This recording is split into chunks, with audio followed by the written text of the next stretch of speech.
We are talking about all things related to the heart today, from pulse to people, heart health, and healthy relationships.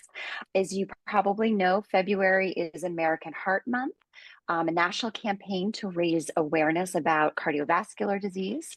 Tomorrow, the first Friday of the month, is National Wear Red Day to bring greater attention to heart disease and stroke as a leading cause of death in Americans, especially women. And Friday is also a month when many elementary schools often celebrate Valentine's Day. And often people of all ages celebrate Valentine's Day. So this can be a great opportunity to celebrate and to teach about healthy relationships with friends and families. In this session, in the next 43 minutes, we're going to help you get ready to teach students about their physical and their emotional heart health.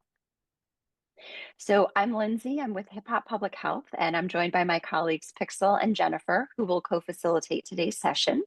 You'll also get to hear from our special guest, Annalie Etienne. So thank you so much, Pixel, Jen, and Annalie for being here. And thank you to those of you who are joining us and those who may be watching this sometime later. Hip Hop Public Health, if you're not familiar with us, is a nonprofit educational organization that was co-founded by the legendary hip hop artist Dougie Fresh, who's known as the pioneer of human beatboxing, and neurologist Dr. Olajide Williams, who's known as the Hip Hop Doc. And nearly 20 years ago, they got together to start creating fun and catchy hip hop songs, grounded in science and designed to share important health messages with young people and their families.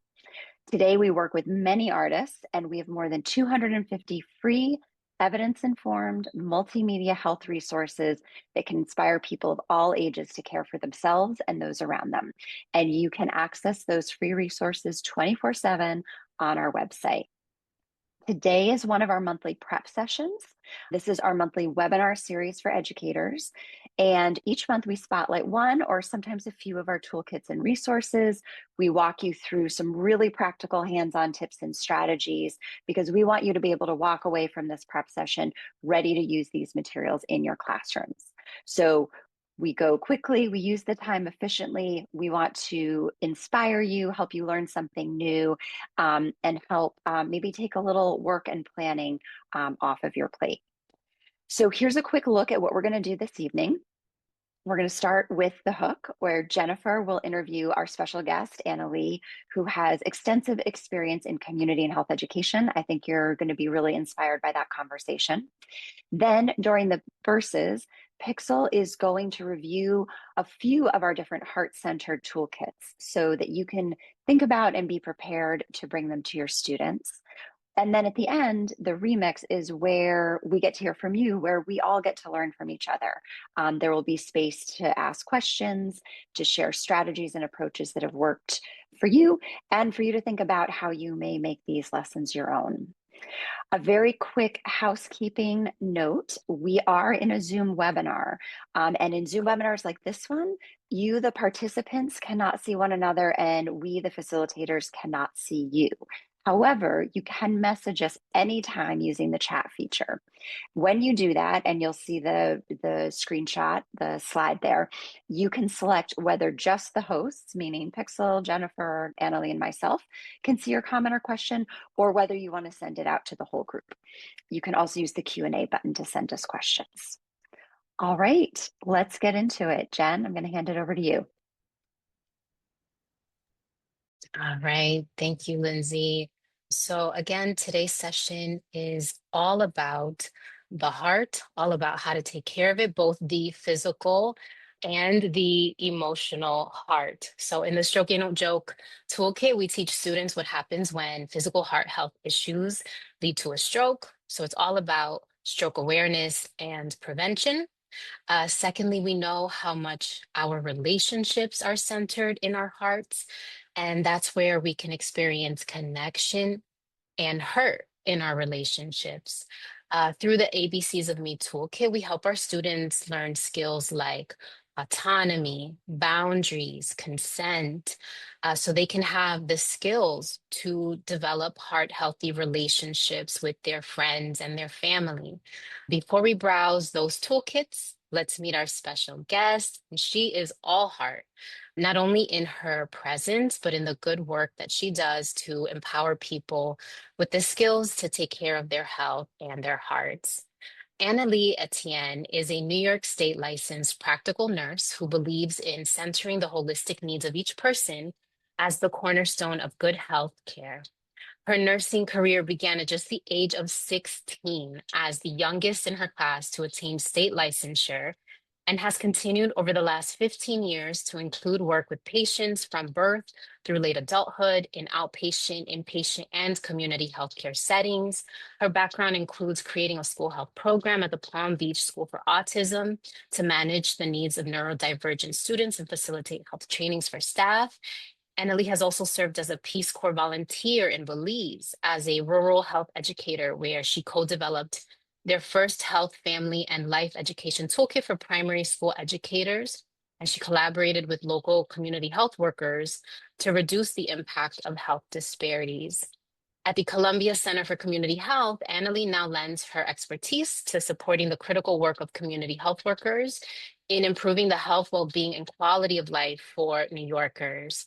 Most recently, Annalie shared her talent and expertise with Hip Hop Public Health in contributing to our Pulse Check toolkit for community health workers.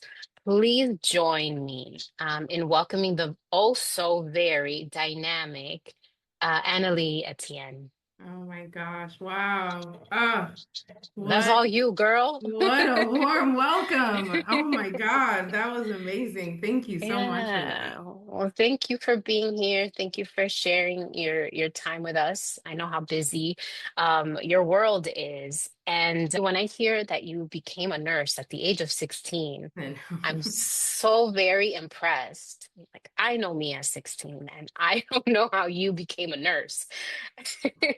What inspired you to become a nurse at such a young age, and what keeps you in this work now?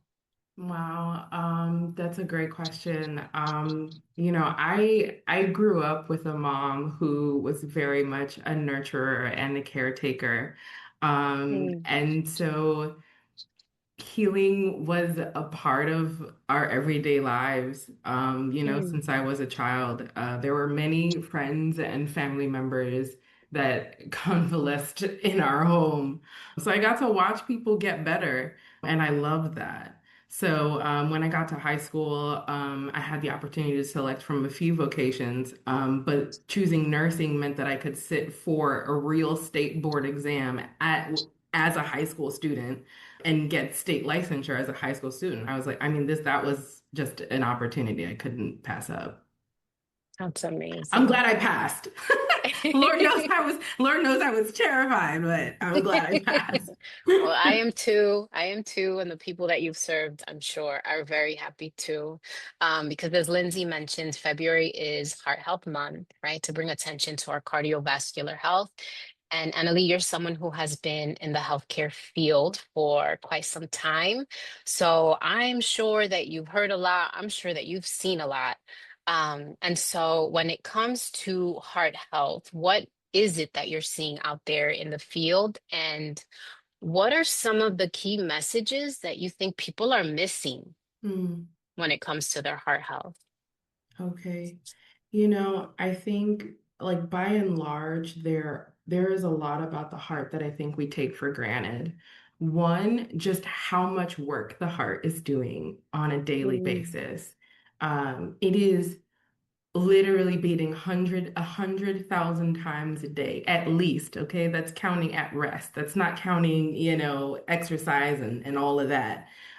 It's pumping 1.5 gallons of blood every minute. That's like 2,000 gallons of blood a day. Just to sit right now and picture 2,000 gallons around you. That's how much blood yeah. your heart has to circulate a day. It's a lot Wow. of work. And I think, it's invisible. We don't see it as it's happening. And that's lost on people. And, it fades into the background, like a lot of other things. There are very simple things that are destroying our hearts slowly. And there are also very simple things that can heal our hearts. And I think the simplicity of these things makes them fade into the background as well. We take a lot of these things for granted. You know, one of the biggest things that we try to work on here at the Columbia Center for Community Health is helping people learn how to control their blood pressure. And blood pressure is something, I think there's something that turns off the second you say the word blood pressure in people's mind because people have heard about blood pressure for so long. Most people, they know at least a few family members that have high blood pressure. And so it feels common. It Mm. feels common, and they know people with high blood pressure, and they're still alive, still fine. So what's the big deal? And if I feel fine, then what's the big deal? I didn't even know I had it until you came in here and said something. So I don't see what the problem is. Blood pressure is something that happens silently inside on the background. Our blood pressure is changing constantly from second to second, minute to minute. This is how our body maintains its state of balance and how it does what it needs to do throughout the day. Um, and we don't feel it changing, which means we can't feel it when it's going up. Um, Blood pressure, high blood pressure, puts so much wear and tear on the heart. It is absolutely killing people slowly. I think that almost may I don't I think now it's not sugar coated anymore, but I think for a long time that wasn't said that way. It is killing people slowly. And that's the part that people are missing. I see people with astronomical high blood pressures that didn't even know their blood pressure was high. And they're like, but I feel fine. I've sent people to the hospital. I'm like, you cannot go home right now. Mm. You have to go to the hospital right now. They're like, but I feel fine. I'm like, you are not fine. You have to go to the hospital right now. That just goes to show just how silently blood pressure is moving. But the damage, when we talk about high blood pressure, you have our blood vessels everywhere because every single cell of your body needs blood. That means when your blood pressure is high, there isn't a single part of your body that's not affected. And most especially your vital organs. It's things like your kidneys is it's the first stop. And once your kidneys are gone, they're gone, right? We know this. Then you're looking at dialysis, you're looking at needing a kidney transplant. And these are things that can result from something as simple as blood pressure. So these are things that I think that understanding around blood pressure is often missing out there. Understanding of how important it is often missing out there. Another thing is sleep. And, I am one who is also guilty of not getting enough sleep. Okay. Same, You know, same. I'm trying, I'm trying, but sleep is one of those things that, we take for granted. Now, sleep different from blood pressure in that you can feel it. You know when you haven't slept enough. You can feel Yes. it clearly. You know, oh my God, I am so tired. What gets taken for granted is what's happening to your body because you're not sleeping enough. We think I'm just tired, but there is actual real damage happening on the inside because you are so tired every day. And it's And what is that, the connection, Annalie, between the sleep and the heart?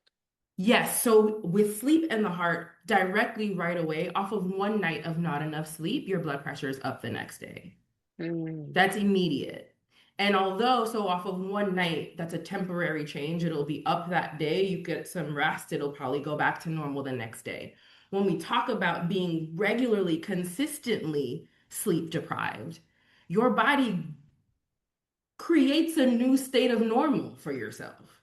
And so Mm. it stops going back to your original low blood pressure and it starts to go down to higher and higher levels. And for people, say, for example, either people that have sleep disorders, people that are night shifters, people that chronically stay up late, or just people that have lifestyles where they cannot it's not possible to get enough sleep. Those people have high blood pressure.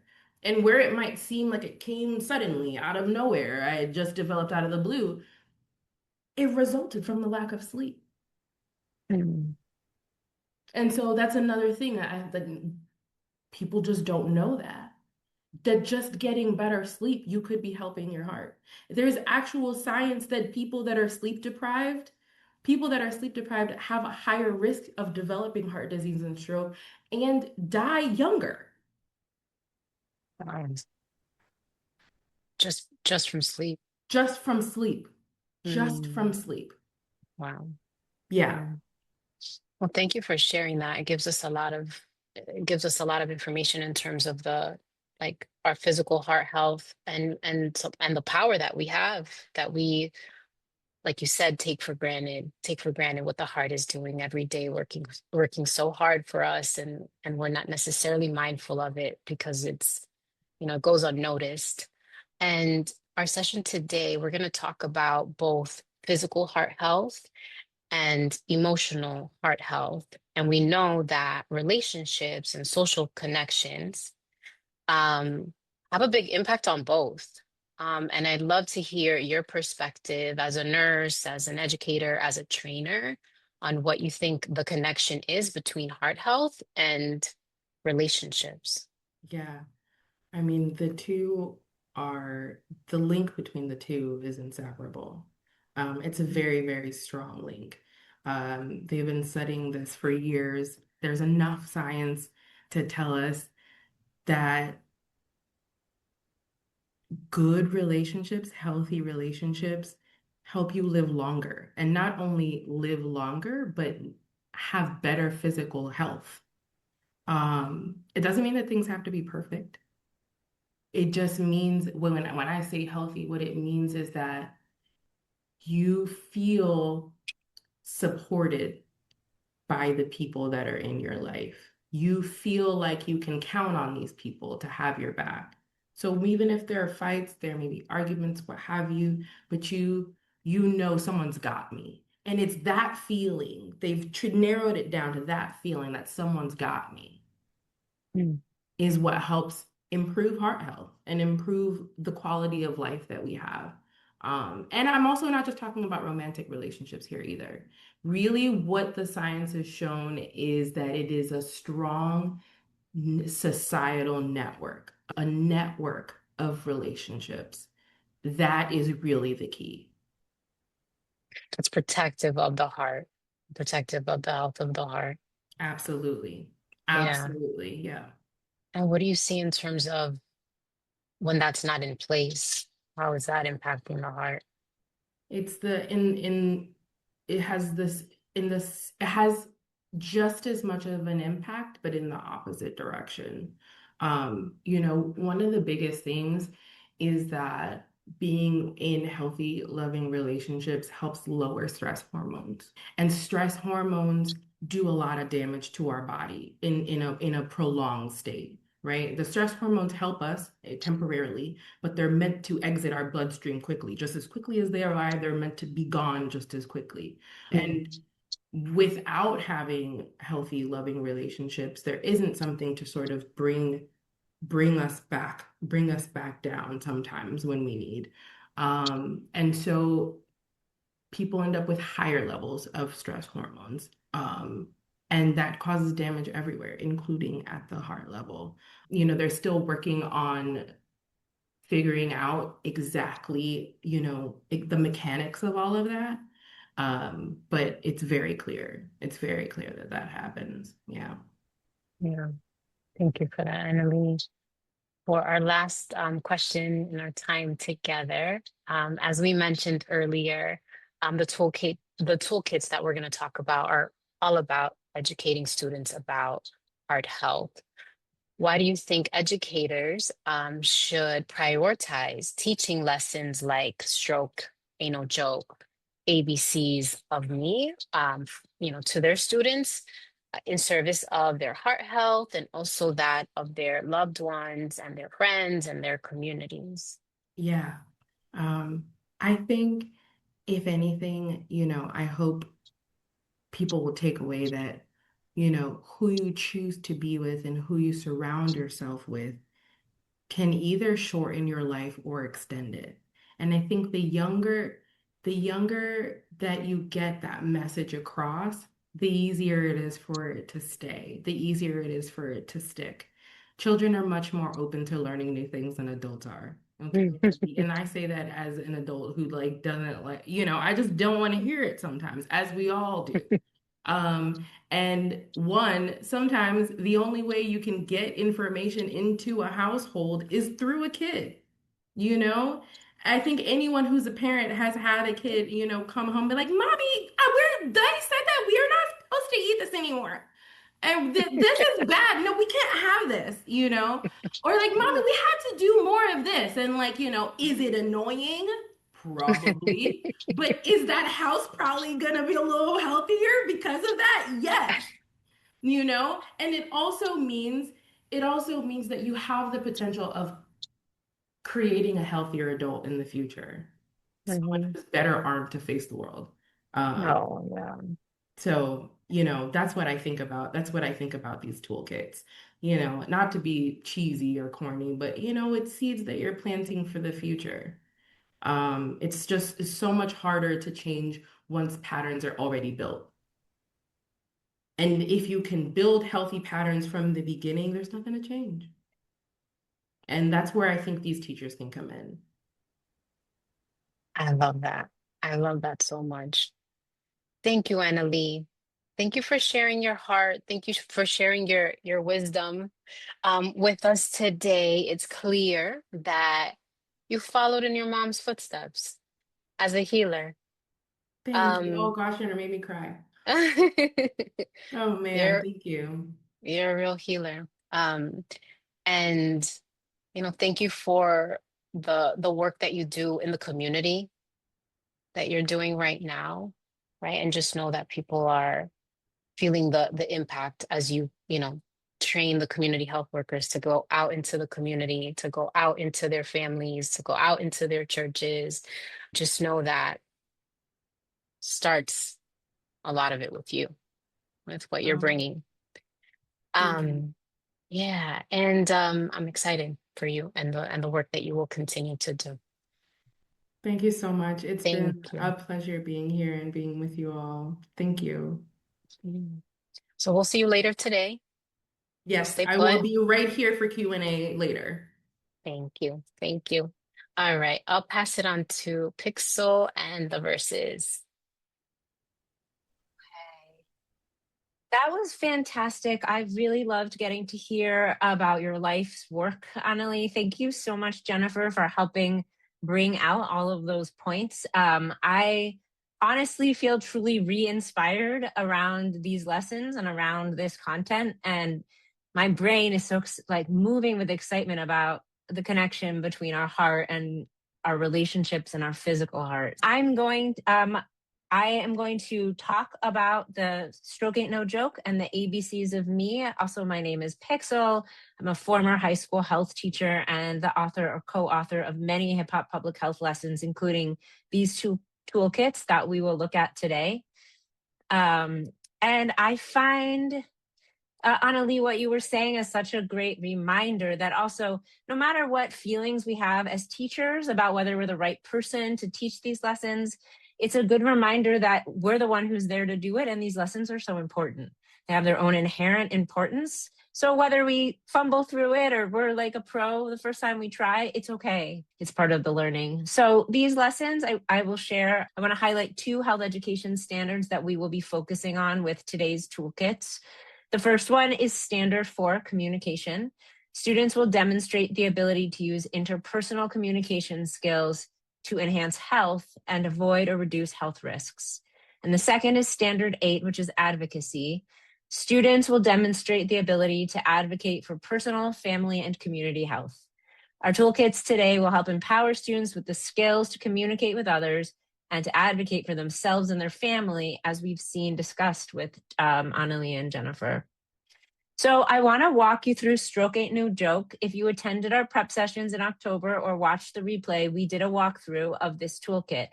Today, I'll be giving you a quick refresher so that you can teach it for the Heart Health Month if you haven't had a chance to teach it earlier this year. Stroke Ain't No Joke is a two-part lesson. In lesson 1, students learn about two types of strokes, the symptoms of stroke and how to respond if they're with someone who's exhibiting these symptoms. Lesson 2 builds upon the first lesson and focuses on how to prevent a stroke. The toolkit includes a series of informative videos on stroke awareness, starting with Daniel's story. Daniel's story highlights the inspiring real-life example of Daniel, who was able to help and save his father during a stroke because of the Stroke Ain't No Joke lessons that he learned in school. Let's take a look. I'll play the video. I wake up to go and use the bathroom to pee, and I find myself next to the bathtub. I feel that little electricity coming down, and everything stopped. I was worried. I didn't know what to do. Then I remembered what the hip hop stroke told me, and then I did it. If you see someone that has blurry vision and their arm gets weak and they have a really bad headache, call 911.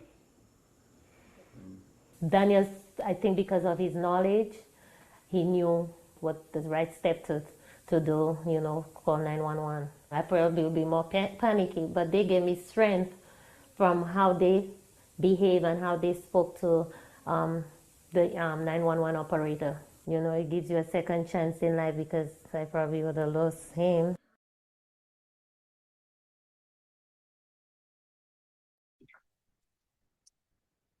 Okay. I almost wanted to thank them in the video for sharing.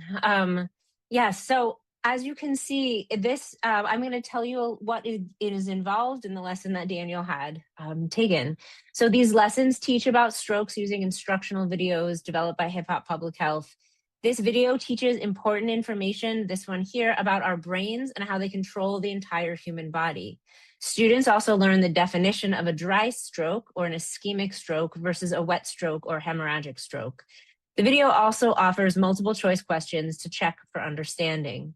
The next section of the lesson teaches students what happens when someone has signs and symptoms of a stroke and when to call 911. At the heart of the lesson is teaching the students the Be Fast acronym. This is a tool to help people recognize the early warning signs of stroke and to get help quickly. So we're going to take a listen to the video and try to learn the steps for ourselves. Here we go. B for balance, E for eyes, F for face, it don't matter what side. A for arm, S for speech, T for time. Call 911. Teach. B for balance, E for eyes, F for face, it don't matter what side. A for arm, S for speech, T for time. Call 911. Teach. I'm feeling a little off, feel a little dizzy, I'm feeling a little lost. I'm having trouble when I see the same thing that happened to you could happen to me. Face gets numb, gets weak, doesn't matter what side, start drooping in your cheek. Kinda numb when you use it. Touch your arm, touch your leg, can't move it. Speech when you're using your tongue. Time to call 911. Sometimes we gotta panic and I kinda understand it, but you gotta call 911. See the moral of it all is you gotta make a call. If you see somebody looking real sick, be fast, be wise, don't hesitate, you gotta move quick. Come on! B for balance, E for eyes, F for face, it don't matter what side. A for arm, S for speech, T for time. 911. Teach. B for balance, E for eyes, F for face, it don't matter what side. A for arm, S for speech, T for time. 911. Teach. Balance.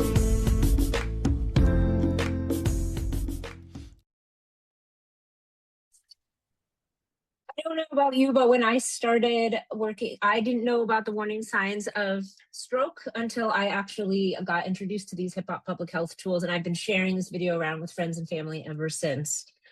Your students would then be taught how to call 911 through the use of a video and a chance to make a plan with their own family members. And learning to call 911 can be more complicated now than it used to be because a student might need access to a parent's cell phone to know the code or more. So we go through those logistics.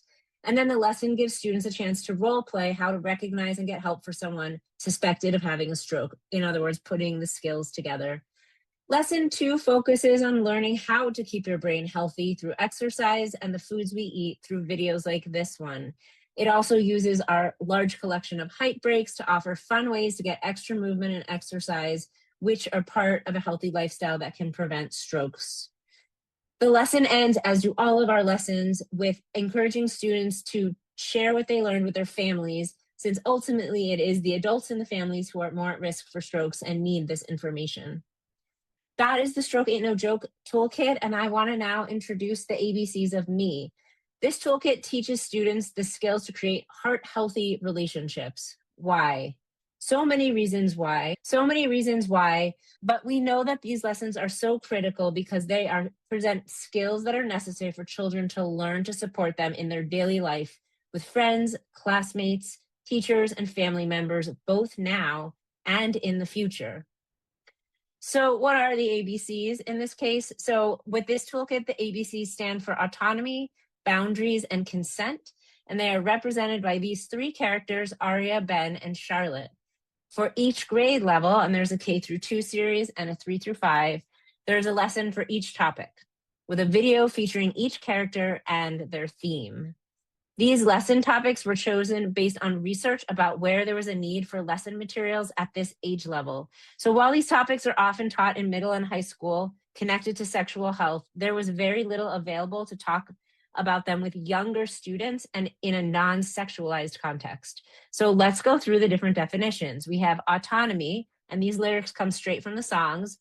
Be your own you and I'll be my own me. The freedom to choose is called autonomy. Boundaries. When you hear a no, it's not personal, just let it go. And that's a refrain you hear back and forth. And consent means what? Permission to do something. So that's how they're taught.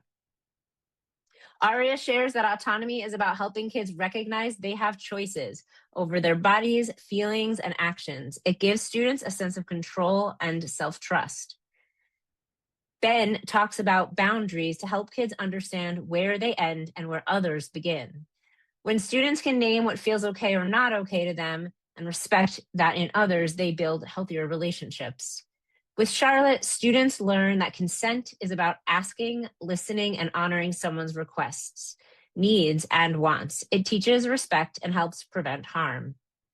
This toolkit uses the toolkit uses the art forms of original songs featuring youth artists, accompanying videos with original illustrations, comic and coloring books, and ABCs of me originally choreographed TikTok-style dance, and standards-based lesson plans, including easy-to-use slides, lesson plans, worksheets, and a family letter. In the toolkit, there are 3 separate videos which introduce students to these big ideas, autonomy, boundaries, and consent, in ways that feel doable and real.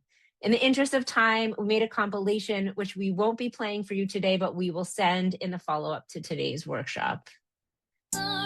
Oops. It wants to play itself for you. Here we go. There are additional activities in the toolkit that you can use with your students to reinforce their learning. Here we have a lyric study where students can further explore the themes in the song. There are role play activities to decide whether something is thumbs up, consent, no, or not sure. There are call and responses to underscore the main points and themes. There are skill practice activities. In this one says, pick a boundary you agree with. And students get to look at some examples and then start to discuss and notice their boundaries may or may not be different than their peers. There is even an ABCs of Me dance video with dance moves that reinforce each of the concepts.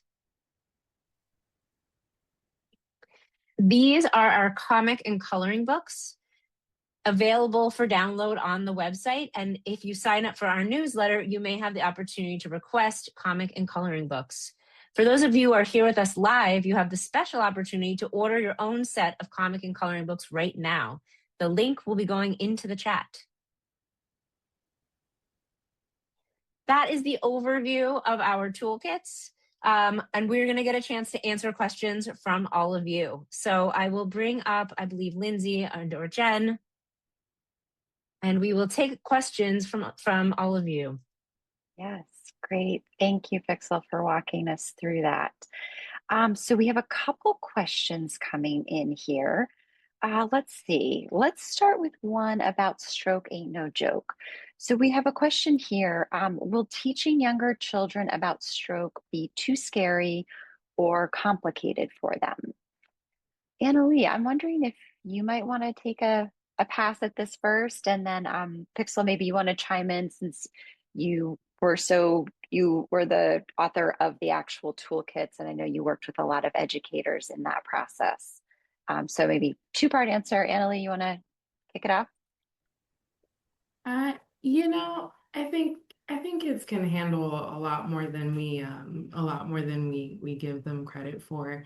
I think, obviously keeping it age appropriate, which I know your toolkits definitely are. It absolutely does not have to be scary. As a matter of fact, what it can do is make a very scary moment not scary because it's recognizable.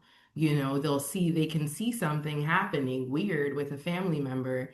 And instead of being terrified, like, oh no, what's happening to grandma or what's happening to dad, they can say, oh, this looks like this thing that I learned. I know what to do. Fear comes really from I don't know what to do, right? And so this could really empower them not to have the fear in a crucial moment. Yeah, I love that.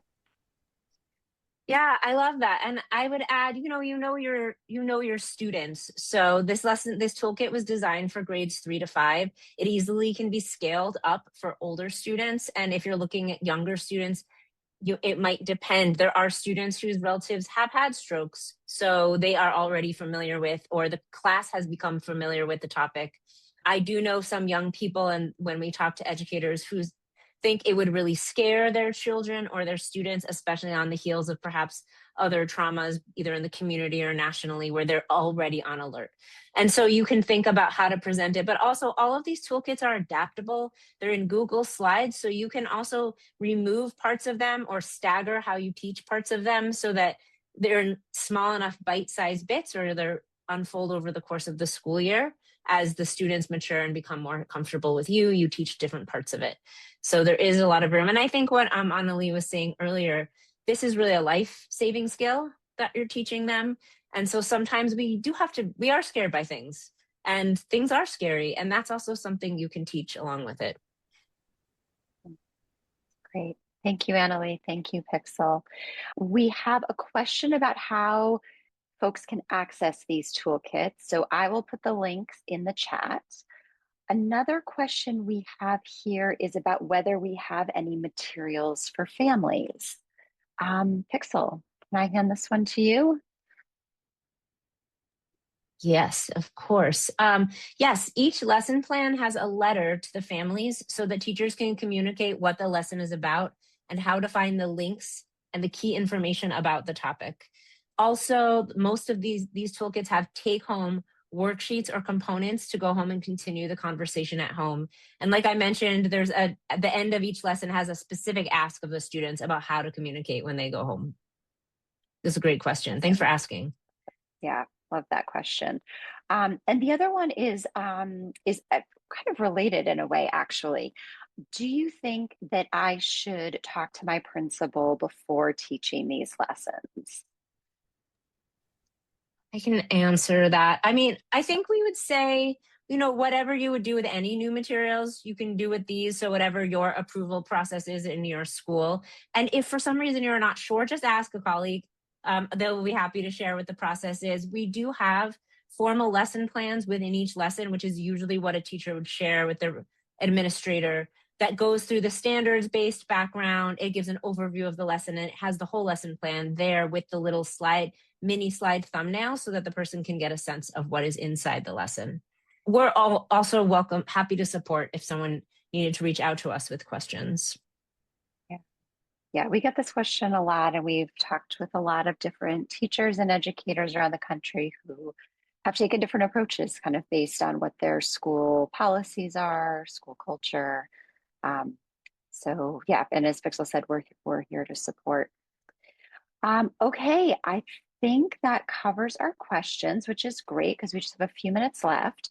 So now's the part in our session where we'd like to invite you to just take a moment of reflection for yourself. And as Annalie was talking about, we need to take care of ourselves so that we can take care of those around us.